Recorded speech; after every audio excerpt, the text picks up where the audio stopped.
Hello à tous, c'est Louisa, bienvenue dans Unlocked, l'émission qui décrypte les entreprises. Aujourd'hui, je reçois Romain et Clarent de chez Obey et on va parler de leurs opportunités de stage. Mais avant toute chose, on va passer au Pitch Me That.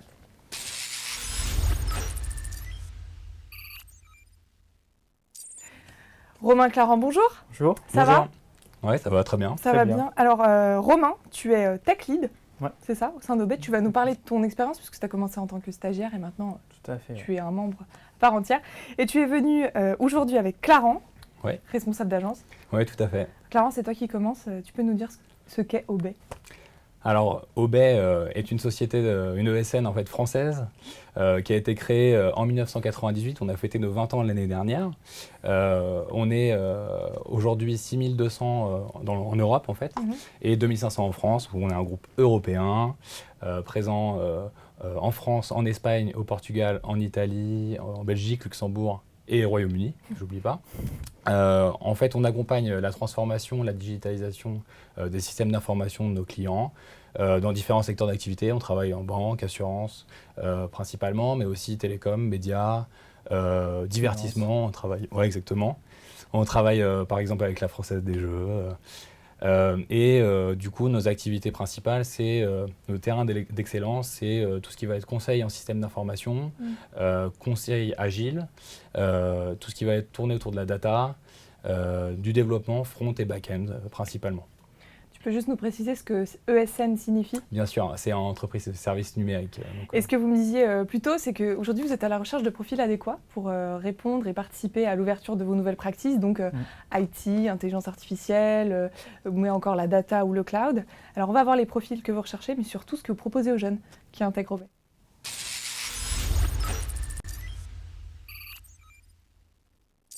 Alors, est-ce que vous êtes à la recherche d'un diplôme, d'un profil ou d'une formation en particulier?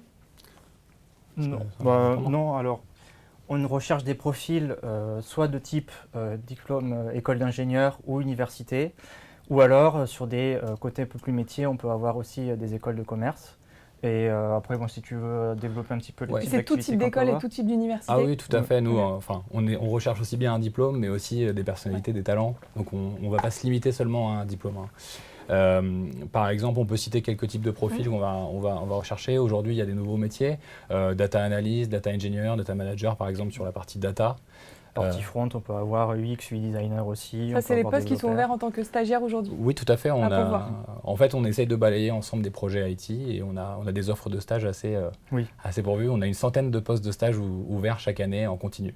Avec une cinquantaine de sujets à peu près, donc qui sont assez variés. On a de l'innovation, du développement, de la sécu, du réseau. Voilà. Tu travailles un peu avec des stagiaires où tu vois un peu ce que font Alors, les stagiaires pour nous donner des exemples de missions? Alors moi j'ai été stagiaire en 2015, donc je me souviens qu'à l'époque, donc je peux vous décrire vite fait, mon stage à moi, c'était de soulager un petit peu le travail de Clarent qui était là, c'était de faire des matchings entre des CV, des appels d'offres automatiquement. Donc il fallait faire de l'analyse de texte, donc à travers divers biais comme du machine learning par exemple. Et puis j'avais des amis qui travaillaient là aussi, qui avaient du traitement d'images, voilà, il y avait pas mal de sujets.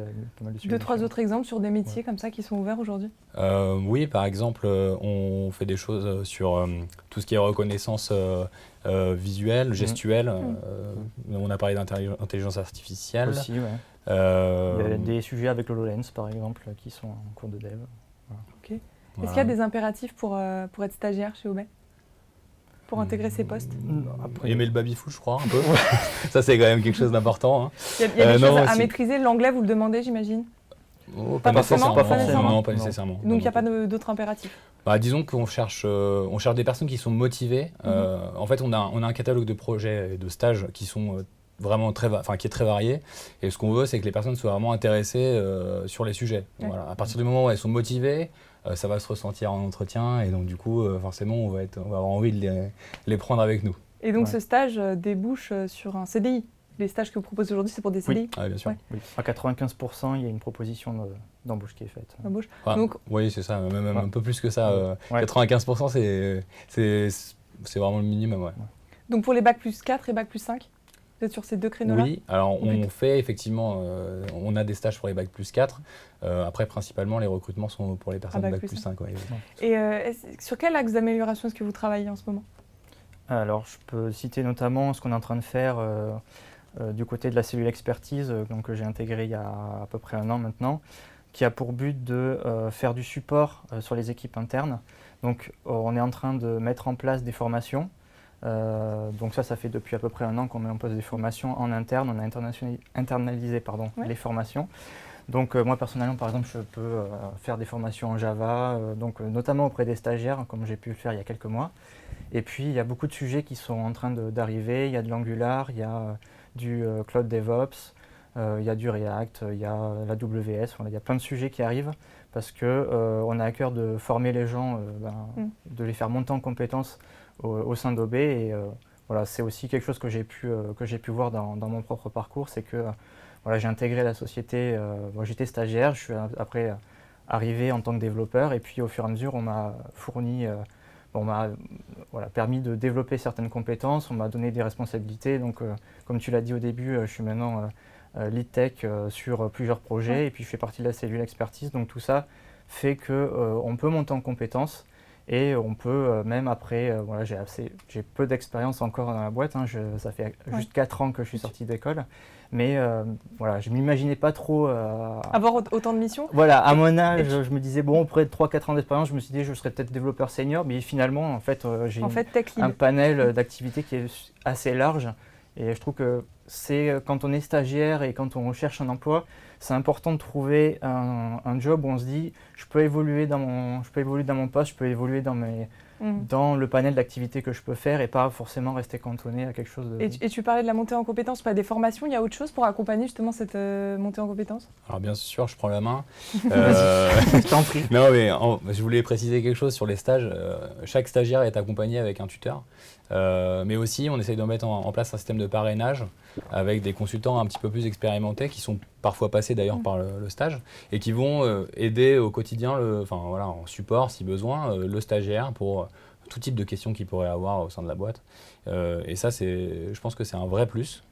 On a aussi une cellule d'écoute chez Obey. C'est quoi une cellule d'écoute? Alors une cellule d'écoute, c'est si vous rencontrez quelques problèmes qui soient lors d'un projet, sur une mission, voilà, on prend du temps pour vous aider, vous écouter et vous proposer des solutions. Ça peut être aussi une cellule d'accompagnement de carrière. Voilà, vous pensez à une reconversion, vous avez envie de faire d'autres choses, on peut vous écouter, vous proposer d'autres choses.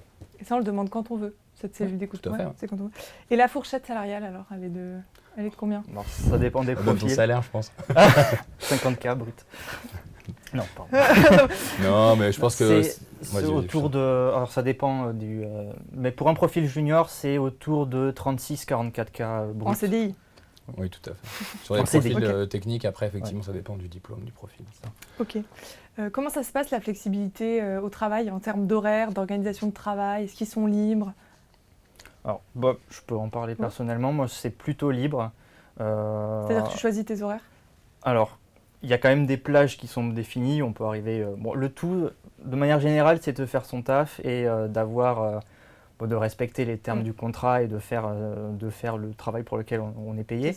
Mais il n'y a pas… je sens pas vraiment… qu'on est derrière toi. Voilà, qu'on est derrière moi. T'es arrivé à telle heure. Voilà. C'est 9h, 19h, 9h, 18h, c'est globalement moi, c'est plutôt 9h30 et puis après le soir. En fonction du travail. Ça dépend. Voilà. Et vous êtes en flex office ou pas? Vous êtes ouais? Oui, tout à fait. On a des plateaux. Donc en fait, comme il y a beaucoup de projets qui sont en agile, on a mis en place le flex office avec des plateaux, des open space voilà. Et d'autres actions, d'autres choses qui sont mises en place pour participer justement à cet équilibre vie pro, vie perso? Tu veux parler des locaux un petit peu? On en parlera tout à l'heure avec les photos, je crois. Mais, on se garde ça pour la fin? Ouais, on va garder ça pour la fin. Ok, on se garde ça pour la fin. Bon, je vous ai posé plein de questions, mais je ne suis pas la seule. On est allé sonder les étudiants et si vous êtes prêts, on va répondre à leurs questions. C'est parti.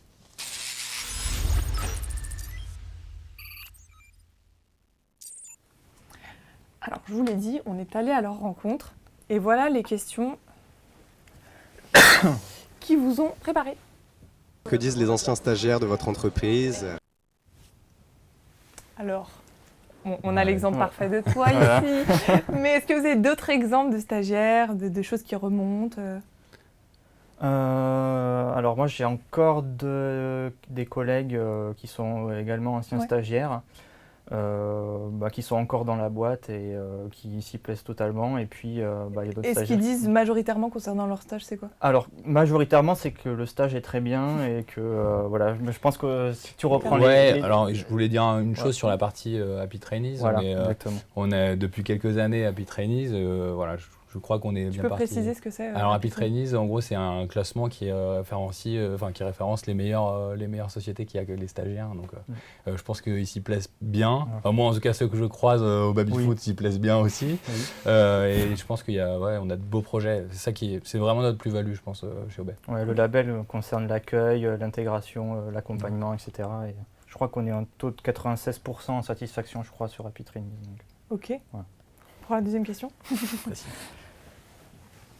Est-ce que je serais vraiment immergée dans le sens où c'est vraiment un job, mais pas, un job, comme si je travaillais réellement ou vraiment juste stagiaire et vous considérez que c'est vraiment que pour 2 mois, 3 mois, etc. L'intégration de l'équipe, comment ils sont accueillis. Tu veux vraiment Alors si j'ai bien compris la question, c'est est-ce que c'est vraiment... Est-ce que tu es un stagiaire ou est-ce que tu es un membre d'équipe en fait, si je dois... D'accord, alors plutôt pour au niveau du stage en lui-même ou Au niveau du stage, quand tu es entré en tant que stagiaire, tu t'es senti vraiment en immersion au sein de l'équipe ou vraiment tu t'es senti de côté? Est-ce que tu as une vraie mission? Alors personnellement, je suis arrivé sur une mission où j'étais au début tout seul.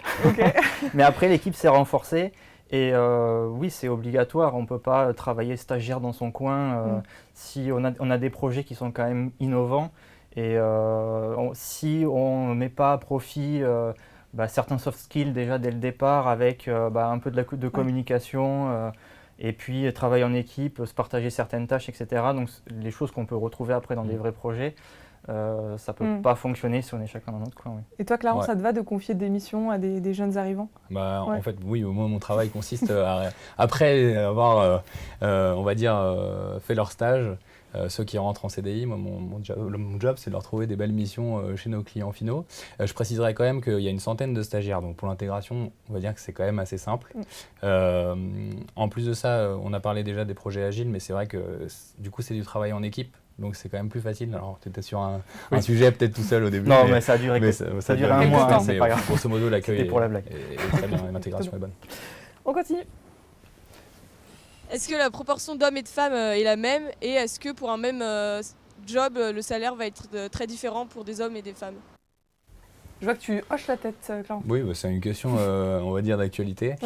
Chez nous, on a 30% de femmes, malgré nos activités qui sont quand même, si on prend les écoles d'ingénieurs, c'est pas du tout pour faire offense aux femmes, mais il y a quand même pas beaucoup de femmes dans les écoles d'ingénieurs.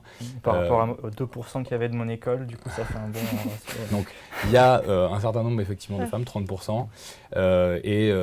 Aucune, vraiment, moi, pour recruter un certain nombre de consultants et consultantes, je fais aucune différence sur les salaires. C'est vraiment des talents qu'on recrute. Ok. On continue. Est-ce que j'aurai l'occasion, au cours de ce stage, de pouvoir me déplacer au sein de la France ou à l'international? Je vais y aller. Allez, vas-y.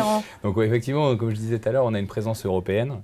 Donc au cours du stage, je vais être honnête, on a plutôt des stages à pourvoir en France. En tout cas, nous, là, aujourd'hui, on représente OB France. Tu peux préciser où en France pour Alors, majoritaire, en fait, on a 3 agences. On a une agence à Nantes, une agence à Paris qui est la plus grosse et une agence dans la région PACA. Okay. Et donc, du coup, la majorité sont des missions à pourvoir à Boulogne, pour la majorité. Ok. J'ai une deuxième question de savoir s'il y a des activités organisées pour l'intégration de vos stagiaires. Alors l'onboarding, l'intégration des stagiaires, ça se passe comment chez Obey? Tu peux nous en parler du coup? Alors, il y a des événements, alors je ne sais pas si ça répond bien à la question, mais en tout cas, il y a des réunions qui sont fréquentes avec un maître de stage qui... au départ déjà explique le sujet et après permet de nous orienter aussi sur des pistes pour faire avancer le sujet. Et puis on a on peut avoir des repas, des déjeuners avec des responsables de business unit d'OB. Ça c'est plutôt pour la suite, pour l'orientation après, pour savoir en fonction de nos goûts, de ce qu'on a envie de faire pour la suite, on peut être aussi orienté par la suite. Ok. Vous rencontrez les différentes équipes, j'imagine, de la boîte, peut-être même, il y a même les boss. aussi, il y a aussi des stagiaires, donc ça on l'a en ce moment, qui viennent une journée dans des projets qu'on fait avec des clients, des projets concrets qu'on a, et donc des stagiaires qui viennent nous découvrir ce qu'on fait aussi au sein d'une journée, et ils passent comme ça au sein des open space pour découvrir une dizaine de projets et pour voir ce qu'on fait au quotidien, quoi. Okay. Ouais, je crois qu'effectivement, il y a même la direction générale qui vient déjeuner avec les stagiaires. Oui. Je crois que ça doit être un peu impressionnant. Bon, maintenant, ce qui nous intéresse, c'est vos conseils d'experts pour qu'ils puissent optimiser leur entretien, hein. Alors, on va tout de suite voir vos tips.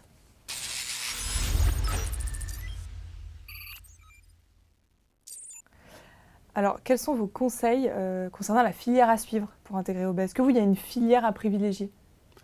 Qu'est-ce que tu Une entends filière par d'études, je ne sais pas s'il y a une université plutôt qu'une autre, un parcours, un cursus plutôt qu'un autre? Non, pour vous, tout est... Non, enfin, vraiment, on étudie toutes les candidatures. On en parlait vraiment, c'est l'intérêt des personnes sur les sujets. Voilà. Puis même si vous n'avez pas encore pris en compte, s'ils n'ont pas pris vraiment connaissance des stages, c'est pas grave. On pourrait aussi leur expliquer les différents stages. On cherche des gens qui sont motivés, qui ont certains domaines de compétences pour nos practices qui sont en train de se mettre en place. Et on ne va pas s'attarder sur telle ou telle école ou tel cursus particulier. Clara, est-ce que tu peux me donner 3 soft skills concernant ce qui fait un bon stagiaire? Un bon stagiaire, je pense que c'est quelqu'un qui s'adapte, parce que on cherche vraiment des personnalités, pouvoir s'intégrer une équipe, on en a parlé. On cherche quelqu'un de curieux aussi. Parce qu'on a besoin de personnes qui vont innover. Ça fait partie de notre slogan. Et on doit anticiper l'innovation, parce que tout le monde ne le connaît pas. Et on a besoin de personnes... Qu'est-ce que je peux rajouter comme... Peut-être l'organisation pour pouvoir l'anticiper. Allez, ça peut... Alors, on l'a vu, il n'y a pas de prérequis, il n'y a pas d'impératif pour devenir stagiaire. Mais est-ce qu'il y a au moins un hard skill à posséder, selon toi? Hard skill, c'est peut-être un peu brut, mais je dirais que dans tout ce qui est développement, en tout cas, il y a une certaine logique algorithmique à avoir, qu'on développe au fur et à mesure des études et qu'on continue à développer tout au long de sa carrière. Je dirais que c'est peut-être pour les profils techniques, effectivement. Pour les profils techniques, on va avoir besoin de compétences, effectivement. Et Clara, tu fais passer des entretiens? Oui, tout à fait. Qu'est-ce qui est... Toi aussi? Qu'est-ce qui catch chez un candidat? Qu'est-ce qui vous saute aux yeux et vous puissiez vous dire, ok, lui, il sera bien pour OB? Je te laisse commencer, si tu veux. Quelqu'un, je réfléchis, je me mets en situation. Est-ce qu'il y a une question type que tu aimes bien poser? Souvent, les recruteurs ont des questions comme ça à eux qu'ils aiment bien poser. Moi, j'ai une phrase, en fait, au moment de demander à la personne de se présenter, j'aime bien lui dire, moi, j'ai besoin de comprendre ce que tu as fait, mais surtout ce que tu veux faire maintenant. Donc ça, c'est vraiment c'est ma phrase. D'accord. Et moi, de mon côté... c'est plutôt si tu avais champ libre pour avoir à développer cette solution-là, pour résoudre ce problème-là, tu as carte blanche, tu fais quoi? C'est dur quand même comme question. C'est pas sympa, ça dépend du profil. Et alors, quel est justement le ou les conseils que vous puissiez leur donner pour qu'ils puissent réussir leur entretien? Éviter le bullshit. Ouais, ça c'est une bonne chose. Préparer, c'est bateau, mais préparer l'entretien, déjà se renseigner un minimum sur la société. Tu poses des questions sur la société ou pas? Je pose pas de questions, en fait, je veux juste voir si la personne a au moins préparé. À partir du moment où elle me donne 2-3 éléments sur la société, derrière je complète les informations. Mais ça me paraît... Savoir aussi exprimer quels sont les acquis qu'on a pu obtenir au travers des précédentes missions et expériences. Et pas, quand on demande qu'est-ce que vous avez fait jusqu'à maintenant, c'est pas raconte-moi ta vie, c'est j'ai pu mettre en place ce genre de choses. Et à savoir être concis aussi et aller à l'essentiel, c'est aussi quelque chose qui est appréciable. Ça se prépare bien. Essayer de préparer des exemples en fait, de moments où on a été en difficulté, même dans les études, et on a trouvé une solution. Ça, c'est quelque chose, avoir 2-3 exemples et des questions aussi.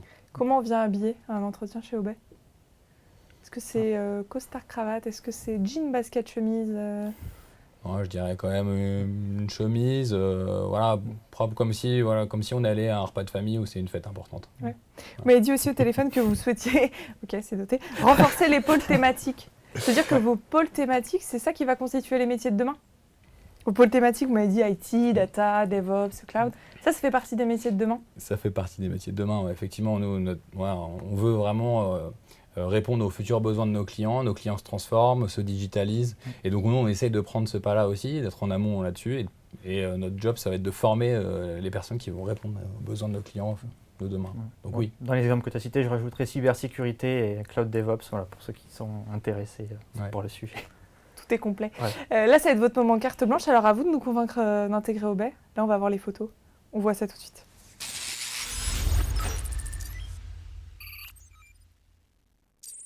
Alors, on va faire défiler les photos là, qu'on va voir de vos locaux. C'est comment les locaux chez Obey? Tu veux en parler? Tu veux en parler? Ouais. Vas-y. Ok. Alors les locaux, c'est une terrasse qui est plutôt conviviale au dernier étage sur lequel on se réunit assez souvent. Il y a un baby-foot, il y a une terrasse donc on peut aller à l'extérieur. Généralement il y a les machines à café à côté évidemment. Voilà, donc... un terrain de pétanque... machine à café illimitée, voilà. La machine à café il faut mettre un petit... Ça dépend, si les personnes viennent me voir, ça peut être limité. Bon bah voilà, vous savez quoi faire. Non, mais après, on a même une autre terrasse aussi en bas, garden. Et on a tout refait, les locaux sont tout neufs, on a refait ça l'année dernière. Il y a de la place pour manger aussi. Il y a une grande cafétéria. Ce qu'il faut pour réchauffer les plats. Vous êtes divisé dans les étages ou vraiment vous êtes mélangé entre différents pôles? C'est plutôt divisé. C'est divisé parce que, alors effectivement, mais au niveau des stagiaires, ils sont quand même regroupés. Oui. Ça, c'est le cas. Après, moi, je suis quand même commercial et responsable d'agence, du coup, je passe beaucoup de téléphones. Je pense que les développeurs sont contents de ne pas m'avoir à côté toute la journée. Voilà. Puis c'est aussi divisé par client, parce qu'il y a des soucis de confidentialité, sécurité sur certains locaux, donc on ne peut pas mélanger non plus. Alors Romain, en un mot, pourquoi rejoindre Obey? Alors, en un seul mot? En un mot, phrase, un peu plus long. D'accord. Alors, parce qu'on peut progresser assez rapidement, parce qu'on nous fait confiance pour nous donner des responsabilités sur des sujets, qu'on n'est pas lâché dans la nature et qu'il y a des gens, que ce soit au niveau technique ou au niveau de nos chefs, managers, etc., qui nous suivent, qui font attention à effectivement ce que nous on veut, et bon, dans la mesure du possible évidemment, mais on peut progresser, on peut aller dans la direction qu'on veut, et puis on peut voir des sujets variés et diversifier ses activités comme je le fais actuellement. Et voilà, comme je l'ai dit tout à l'heure, je n'espérais pas progresser autant. Et j'en suis le premier surpris et agréablement surpris. Et donc c'est pour ça que je conseille Obey, évidemment. Clarence.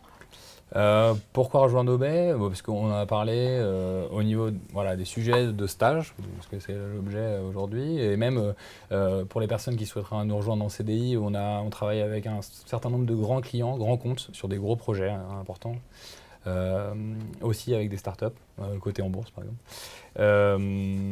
Et puis surtout, on a des événements réguliers aussi. Et on n'oublie pas que le mercredi 25 septembre, vous avez une job party. Alors c'est quoi cette job party? L'idée en fait c'est de venir rencontrer des personnes qui sont extérieures d'Obey, viennent rencontrer des personnes d'Obey. Donc c'est la semaine prochaine dans un lieu sympa à Paris. Et ça se passe où à Paris? Le nom m'échappe. Mais on peut retrouver toutes les infos sur votre LinkedIn, sur votre site également. Et sur Job Teaser aussi, je crois. Et sur Job Teaser aussi. Je serai présent pour... Tu seras là? Voilà. Ok. Demander Romain tout de suite. Clarence, tu seras là? Oui, c'est fort possible que je sois là aussi. Allez vite vers eux, leur déposer leur CV. Merci beaucoup à tous les deux. Merci beaucoup d'avoir donné tous ces tips. Ça donne bien envie en tout cas. Si vous avez envie de devenir stagiaire chez Obey, vous pouvez aller postuler sur LinkedIn ou encore sur jobteaser.com. N'oubliez pas que le mercredi 25, quelque part dans Paris, il y aura la job party avec Clarence et Romain. Encore merci à tous les deux. À très vite. Beaucoup. Et puis chez vous, comme d'habitude, je vous donne rendez-vous très vite pour un nouveau live.